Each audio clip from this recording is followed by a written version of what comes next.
16 de novembro, 10h05 da noite. Como é que vocês passaram o final de semana? Eu vou gravar agora, porque já tá tarde. Passei um final de semana agitado. E a minha esposa, para de me olhar, olha pra câmera. Não, eu vou olhar pra você, você é mais bonita que a câmera. Que meu iPhone 14. Eu espero que vocês não se incomodem com o barulho da máquina de lavar. Daqui a pouco ela vai cantar aqui, mas vamos embora, vamos gravar. Hoje eu quero falar com vocês sobre uma passagem que eu li no livro do Como Ler Livros, do Mortimer Adler.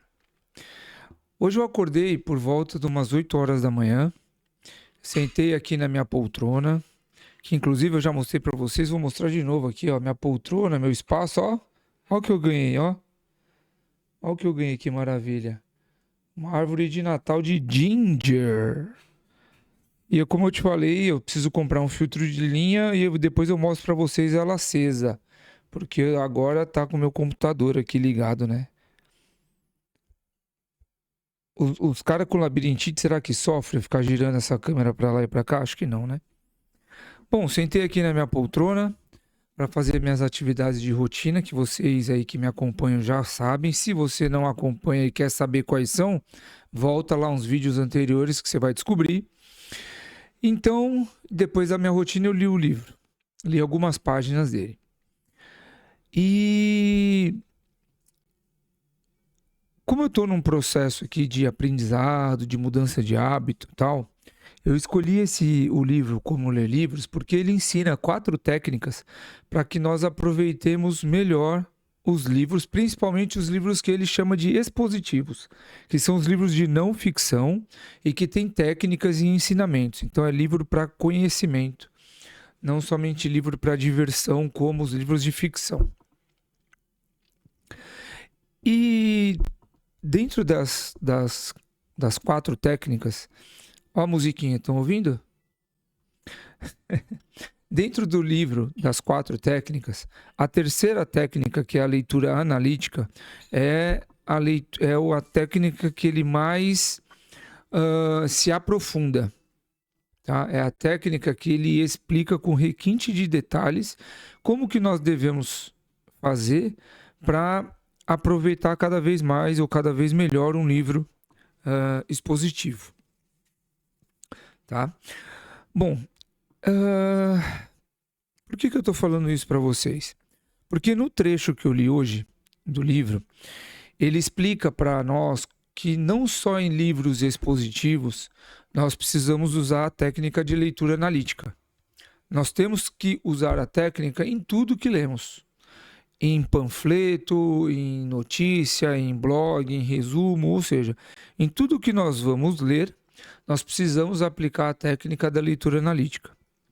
E aí, nesse trecho de hoje que eu li, ele falou sobre a importância de aplicarmos a leitura analítica e como nós devemos aplicar a leitura analítica quando nós vamos ler uma notícia ou uma história recente, que ele chama de eventos atuais. Então ele escreveu a seguinte frase que eu vou ler para vocês aqui, frase do Mortimer Adler.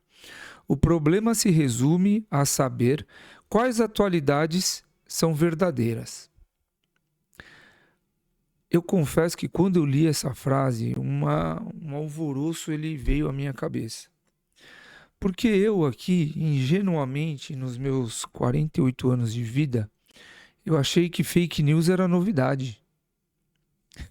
Eu achei que as notícias inventadas ou as notícias tendenciosas fossem novas, fossem coisas novas. Mas não. O Mortimer Adler, quando ele escreveu esse livro, ele escreveu em 1940.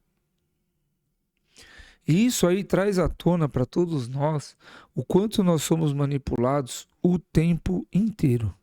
O tempo inteirinho. E aí, o bom desse livro é que ele traz... O bom desse livro é que ele traz um problema, e ele, em seguida, ele já apresenta uma possível solução que você pode aplicar ou não, né? Bom, então ele fala o seguinte, que o primeiro passo que nós devemos tomar é ter clareza de que nós nunca poderemos provar se a notícia é verdadeira ou falsa. É impossível isso. Por quê? Porque nós somos seres humanos, é impossível nós estarmos em todos os lugares ao mesmo tempo, conversando com as pessoas naquele determinado momento, ou seja, é impossível. Então, saber com exatidão se é verdadeiro ou falso, esquece. Mas a gente pode, por outro lado, a gente pode analisar se essas informações elas são pertinentes, ou se elas são possíveis, ou se elas são não verdadeiras, como eu falei, né? Mas se elas têm fundamento, tá? E para isso, obviamente, nós precisamos de um repórter. Isso não tem jeito. Nós precisamos de um serviço de um repórter. Porque nós entendemos que ele está lá, então ele tem o conhecimento daquela pequena área onde ele vive e ele é a pessoa mais indicada para passar informação. Beleza? Então, nesse ponto aqui, eu acho que todos nós estamos de acordo. Tá? Então, a gente pode passar para o passo seguinte. Saber quem escreveu a notícia é no sentido de identificar não somente o nome da pessoa, mas qual que é a visão de mundo que ela tem, também já nos ajuda a entender qual foi o caminho que essa pessoa trilhou para publicar tal fato. Certo? Todos nós temos vieses. Todos nós. E essa característica, ela influencia demais nas nossas conclusões. Então, isso todos nós sabemos também. Mas algumas pessoas não querem e outras, como eu, nós queremos nos aprofundar. E nós queremos também ser justos no julgamento.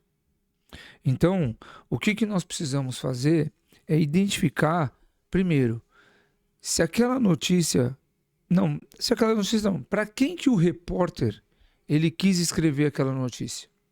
Então ele quis escrever aquela notícia somente para a pessoa que vive naquela região, ou ele quis escrever essa notícia para a pessoa de fora, para mostrar qual que é a realidade daquela região e o que é possível fazer, ou o que nós podemos fazer para ajudar que aquela região se melhore, se desenvolva ou algo assim. Ou seja, nós precisamos primeiro identificar para quem que o repórter quis escrever aquilo.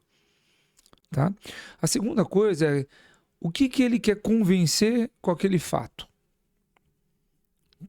Então, a gente precisa entender qual que é o objetivo principal daquela pessoa em escrever aquela notícia. Então, ele está querendo convencer a quem e ele está querendo convencer sobre o quê.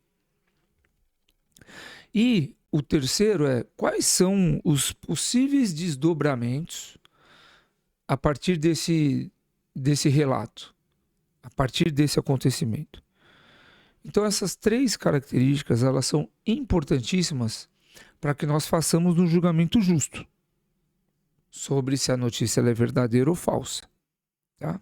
E depois dessas conclusões aí, a gente avalia se cabe a nós alguma ação, se cabe a nós simplesmente passar para frente uma informação, ou seja, hoje é compartilhar, né? A palavra hoje é compartilhar a informação, ou se é simplesmente nós entendermos dentro do nosso, não, isso aqui é falso, vou deixar quieto, não vou fazer nada, ou não, vou denunciar, que também tem essa questão hoje na internet, né? Vou denunciar que essa pessoa aqui está prestando um desserviço. Ufa, difícil, né? Antigamente, as pessoas elas tinham jornais, revistas e livros para se informar. Hoje nós temos esse mundão digital aqui nosso, com uma enxurrada de informações que são publicadas por segundo. E com esse aumento de oferta, pelo menos na minha opinião, aumenta também a nossa fragilidade em identificar em tempo real se a notícia é verdadeira ou falsa. Porque vocês percebem que isso que nós conversamos agora há pouco leva tempo. Não vai ser em 5 minutos que a gente vai conseguir responder aquelas 3 perguntas. Leva tempo. E provavelmente quando nós chegarmos num julgamento, já vai ter 4, 5, 10, 20 notícias sobre aquele mesmo assunto de repórteres ou pessoas diferentes falando sobre o mesmo tema, mas dando informações enviesadas, óbvio, todos nós temos vieses, e que a gente vai ter que fazer também uma análise. Então, com a internet, com esse mundo digital, acho que nós estamos mais fragilizados. E, obviamente, agora sem falar também na inteligência artificial, que consegue hoje fazer um vídeo frente a uma foto, fazer montagens, mudar a nossa voz. Então, cada vez mais estamos mais frágeis. Mas e você? O que você está fazendo aí para filtrar o que é verdadeiro ou falso no seu entendimento? Escreve aqui para mim nos comentários.